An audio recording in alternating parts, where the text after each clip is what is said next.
कहाँ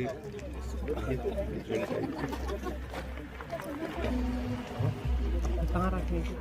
बनारस जा रहे हैं। ऐसी कई प्रतिमा भी हम गए थे ना। ये एक ऐसा बना है कि सारी मछलियों के साथ वीडियो बना रहे हैं। एक ऐसा कि जो अपनी मूर्ति है उसको बुला लो वीडियो बनाने के लिए सतीश जी इनको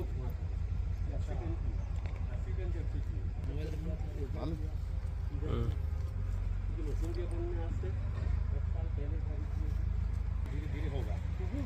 वो बोलवा रहा ना पूजा के लिए घेरे नारी लोग करवा रहे हैं लोग उसको। देखें क्या कला है। आप हमारे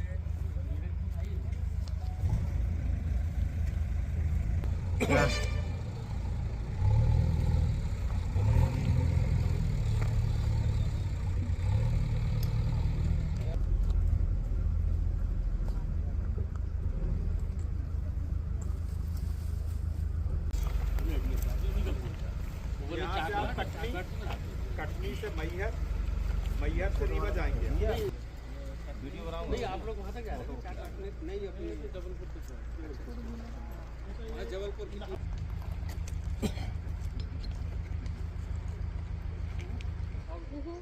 मंडला एक्सप्रेस में तो चले यहाँ है।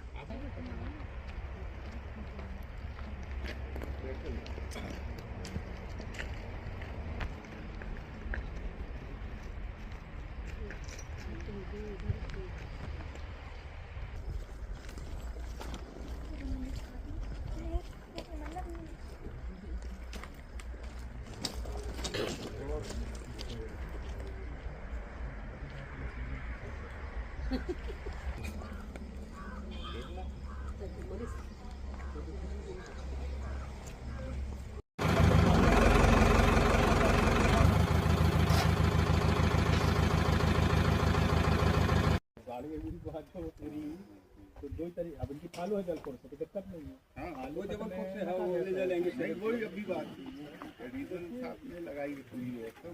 जिला मुख्यालय कहीं पहुंचना है, रूट कार्ड भी जारी किया है। जिला मुख्यालय एक्चुअली क्या है कि जो सांस्कृतिक अपना विभाग होता है, कल्चरल डिपार्टमेंट हिंदुस्तान का जो है दिल्ली से, वहाँ से अलग अलग एस्थेटिक यूज़ के लिए मॉन्यूमेंट्स बुलवाए जाते हैं और उन मॉन्यूमेंट्स के अंदर 2-3 चीज़ें गवर्नमेंट ऑफ इंडिया देखती है। और ये शायद अपने मध्य प्रदेश के लिए बहुत गौरव का विषय है कि जब अयोध्या में कार्य चला तो उच्च गुणवत्ता के कारण अपने लोगों के क्षेत्र के पत्थर, मध्य प्रदेश के पत्थर, मंडला जिले के पत्थर, आसपास के जिलों के पत्थर जो है उसको अयोध्या में गर्भगृह में लगाया गया। दूसरा गौरव का विषय ये है कि अपने यहाँ जो पहाड़ों का और चट्टानों का जो स्वरूप है, नर्मदा जी के किनारे, सोन के किनारे, तो बहुत ही ओल्डेस्ट करोड़ों साल पुराने पत्थर है। हार्डनेस ज़्यादा है, पोरोसिटी नहीं है, टेंसाइल स्ट्रेंथ इसकी बहुत ज़्यादा है, कंप्रेसिव स्ट्रेंथ बहुत ज़्यादा है। तो आने वाले समय में लाखों साल तक इसमें कोई भी चेंजेस नहीं आएंगे, वेदर का इफेक्ट नहीं होगा। तो उसके कारण जो कल्चरल डिपार्टमेंट है और NEZCC north east cultural zone जो है अपने यहाँ गवर्नमेंट ऑफ इंडिया का, और एक उनके साथ में जो कल्चरल एसोसिएशंस होते हैं उसके जो लोग होते हैं, डायरेक्टर साहब, उनके साथ मीटिंग हुआ और भी काफ़ी लोग उसमें आए थे। कुछ जियोलॉजिस्ट रहते हैं, कुछ माइनिंग इंजीनियर रहते हैं, पत्थरों के टेस्ट होते हैं। उसके बाद उनको अपने यहाँ के इन पत्थरों को उन्होंने फाइनल किया। फिर ये कार अपने मृदुकिशोर इंडस्ट्रीज़ जो है, मार्बल और ग्रेनाइट इंडस्ट्री अपनी, यहाँ पे स्कल्पचर्स बुलवा के यहाँ उस कार को कराया गया। इस कार में लगभग 8 से 9 महीने का समय लगा। इसमें जो स्कल्पचर थे वो कम से कम PhD वाले भी थे, काफ़ी जिन्होंने मास्टर ऑफ फाइन आर्ट्स किया था वो भी थे, बैचलर ऑफ फाइन आर्ट्स वाले भी थे। उनको हम लोगों ने रहने की जगह दी, औजार वगैरह दिए, काफ़ी इंफ्रास्ट्रक्चर दिया। और ये जितने भी स्टोन्स हैं ये अपन लोगों की माइंस की पत्थर है सब।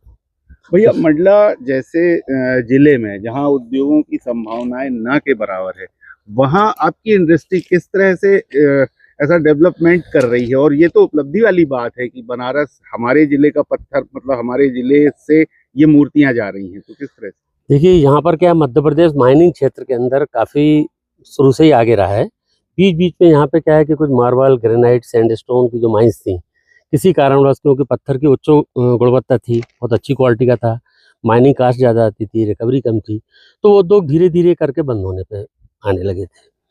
उस तरफ हम लोग क्योंकि 35 साल से माइनिंग में हैं, 87 में हम लोगों ने माइनिंग का कार्य पहली बार चालू किया था, तो उस दिशा में हम लोगों ने प्रयास किया कि हर जिले को रोजगार मिले, लघु उद्योग लगे यहाँ पे, छोटे छोटे उद्योग हो जाएंगे, इनका उपयोग होने लगेगा। तो इस उद्देश्य को लेकर ये इंडस्ट्री डाली गई थी। अभी करीब 800 लोग हमारे यहाँ से सीख के जा चुके हैं, हिंदुस्तान के हर जगह। अगर आप जाएंगे तो मशीनों के ऑपरेटर, ये बहुत ही हाईटेक यूनिट है जो इम्पोर्ट कराई थी हम लोगों ने, और इसके अंदर सारे कार्य होते हैं, कटिंग, पॉलिशिंग, स्कल्पचर का काम, हैंडीक्राफ्ट का काम, सारा काम हम लोग सिखाते भी हैं और लोगों को रोजगार भी मतलब देते हैं। कह सकते हैं कि जिले के लिए एक बड़ी जिले के लिए एक बहुत बड़ी उपलब्धि है, अपने मध्य प्रदेश के लिए गौरव का विषय है, और मैं आगे भी चाहूँगा कि हर जिले में ऐसे उद्योग स्थापित हो। और सरकार को एक छोटी सी ऐसी बॉडी जरूर बनाना चाहिए माइनिंग डिपार्टमेंट को, जिसके अंदर ऐसे लोगों को लिया जाए कि उसमें रोजगार किस तरीके से हर जिले में अपन प्रोवाइड कर सकते हैं। यहाँ छोटे छोटे, जैसे राजस्थान में है, उड़ीसा में है, वहाँ उन्होंने हर क्षेत्र के अंदर छोटे छोटे उद्योग दिए हुए हैं, तो लोग छोटे छोटे सामान बनाते हैं, कोई अगरबत्ती रखने का बना रहा है, कोई फ्लावर पॉट बना रहा है, तो ऐसे लोगों को रोजगार मिलता है, वो पैसा जिले में रोटेट होता है। सरकार ने जितने भी जो भगवान की मूर्तियाँ हैं उनको जीएसटी से फ्री भी किया हुआ है, और बाकी सब में सैंडस्टोन वगैरह 5% का जीएसटी, कोई बहुत ज़्यादा नहीं है। तो इस कार्य को करना चाहिए। मेरा ऐसा मानना है कि मंडला में इस तरह के उद्योग लगाए जाएँ, महिलाओं के लिए आगे बढ़ाया जाए, और जो अपने ऐसे युवा हैं जिनको रोजगार की समस्या, उनके लिए छोटे छोटे, बहुत छोटी यूनिट होती हैं, वो लगा के दी जाएँ, तो यहाँ बहुत बड़ा एक उद्योग का स्वरूप खड़ा हो सकता है अपने महाकौशल क्षेत्र में, मंडला में, और ऐसे सभी जिलों में जहाँ पर अच्छी क्वालिटी के मार्बल, ग्रेनाइट या सैंडस्टोन है। मेरा ये उद्देश्य है कि ये चीज़ें होना चाहिए अपने मध्य प्रदेश में, इससे रेवेन्यू बढ़ेगी, वो पैसा यहाँ जनरेट होगा, जीएसटी की भी अपनी आय बढ़ेगी, लोगों को रोजगार भी मिलेगा। भैया, इन मूर्तियों को बनाने के लिए किन पत्थरों का उपयोग किया गया है और कितना ये खर्चा जो आया? ब्लैक आप स्टोन देख रहे हैं, ये दुनिया का सबसे ओल्डेस्ट ग्रेनाइट जो मध्य प्रदेश में पाया जाता है। ये फाइन ग्रेन्स का होता है, इसमें पोरोसिटी नहीं होती और वेदरिंग इफेक्ट नहीं होता है, और कार्विंग के लिए, मॉन्यूमेंट्स के लिए, स्कल्पचर के लिए इससे बेहतर पत्थर पूरी दुनिया में नहीं होता है। इसलिए इन पत्थरों का चयन किया गया। जो ब्लैक ग्रेनाइट में बनी हुई है, वो जो अपना हुआ, जो पिंक मार्बल और सैंडस्टोन के स्टिच जो आपने देखा वो बने हुए हैं। अंदर हम लोगों ने जो अलग अलग प्रकार के मार्बल है मध्य प्रदेश के, उसके अंदर सारी चीज़ें बनाई हुई हैं कि कोई भी आए तो उसको एक जगह पत्थरों के क्या क्या उपयोग हो सकते हैं, वो सारी चीज़ें एक ही जगह उनको देखने को मिले। तो लगातार इस दिशा में हम लोग प्रयास कर रहे हैं और चाहते हैं कि माननीय अपना जो उद्योग है मध्य प्रदेश का, वो दुनिया में सबसे आगे जाए और हमारे मध्य प्रदेश का नाम रोशन हो। धन्यवाद।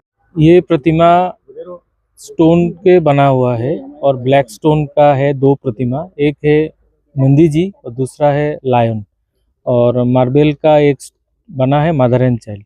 ये तीनों प्रतिमा बनारस में बैठेगा, बाबा विश्वनाथ टेम्पल के पास में बैठेगा, और ministry of culture government of India का ओर से north east zonal cultural centre उसको काम को कराया यहाँ पर जबलपुर मंडला में, और मिनिस्ट्री ऑफ रेलवे उसको फंडिंग किया है, और दोनों का सहयोगिता से ये काम हुआ है। अभी हम बनारस के जो अथॉरिटी है उनके पास वो हैंडओवर करेंगे। ये संस्कृति को बढ़ावा देने का उद्देश्य है इसके पीछे। हाँ, ये तो बहुत बड़ा एक अचीवमेंट माना जाएगा कि इस तरह का, शायद जितना मेरे पास इंफॉर्मेशन है कि ये नंदी जो जा रहा है, नंदी जी का मूर्ति शायद पूर्वांचल में सबसे बड़ा है, बनारस में तो है ही, पूर्वांचल में सबसे बड़ा नंदी का मूर्ति 9 फीट का जा रहा है। तो ये तो आर्टिस्ट के लिए और आम मानस जनमानस के लिए मंडला जिले के लिए कितनी बड़ी बात है ये, क्या देखते हैं? मंडला मैंने 2 बार आ चुका हूँ, पहले जो काम शुरू हुआ था उस समय भी आ चुका हूँ, अभी भी नया जो अभी फिनिशिंग टच है उसके संदर्भ में आना पड़ा। मंडला में तो बहुत कुछ स्कोप है, मैं नर्मदा नदी के आसपास भी देखा हूँ, यहाँ पर टूरिज्म डेस्टिनेशन के लिए भी इस तरह का स्कल्पचर पार्क अगर बनाया जाए तो बहुत बड़ा एक मैसेज जाएगा। और कल मैं आते वक्त बाई चांस हमारे जो पिछले के संस्कृति मंत्री प्रहलाद सिंह पटेल जी एक ही साथ एक ही विमान में हम लोग आए हैं दिल्ली से, उनको मैंने ये प्रपोजल रखा भी है, उन्होंने ये सादर ये ग्रहण भी किया है, और देखते हैं। अभी तो खुद कैबिनेट मिनिस्टर है यहाँ के मध्य प्रदेश गवर्नमेंट का, तो बहुत बड़ा एक मैसेज जाएगा अगर मंडला में इस तरह का एक डेवलप्ड होता है, क्योंकि यहाँ पर नेशनल पार्क भी है, बहुत सारे चीज़ है जो टूरिज्म एस्पेक्ट में इस एरिया को डेवलप करने में सहयोगिता मिलेगा। और मृदु किशोर का जो यहाँ पर जो इंडस्ट्री है, मुझे नहीं लगता कि इस संदर्भ में इस एरिया में इस तरह का कोई इतना बड़ा इंडस्ट्री है जो आर्टिस्टों को फेवर में इस तरह का काम है। और जो किशोर दा है, हम तो उनको ज़्यादा समय नहीं हुआ लेकिन 1 साल हुआ है उनको जानते हुए, आर्टिस्ट को बहुत हेल्प किया, बहुत मदद भी किया, आर्टिस्ट बहुत खुश भी है। तो यही बोलना है। क्या शुभ नाम लिखते हैं आप और कहाँ से, किस विभाग से? मेरा नाम सुमन मजुमदार है। मैं ललित कला एकेडमी का एग्जीक्यूटिव बोर्ड मेंबर हूँ और फिलहाल इस प्रोजेक्ट का north east zonal cultural centre से मैं एज ए कोऑर्डिनेटर नियुक्त हुआ हूँ। Thank you.